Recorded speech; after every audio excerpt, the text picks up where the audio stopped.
Мынау бізде кардицепс негізгі құрамы пептид женьшеня, устрицы дейміз, және де экстракт морского огурца, экстракт малины. Бұл бәрі бірігіп, құрамы толықтай бірігіп, адамның қанындағы қант пен холестеринмен жақсы жұмыс жасайды, соның арқасында қан қысымын орынға қалыпқа келтіреді.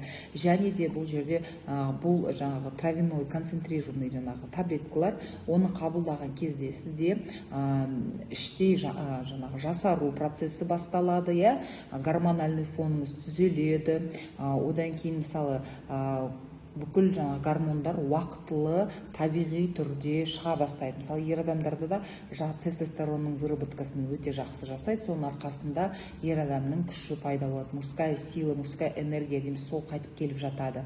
Аннотациясында тіпті сперматозоидтардың күшін ұлғайтады деп те айтылған.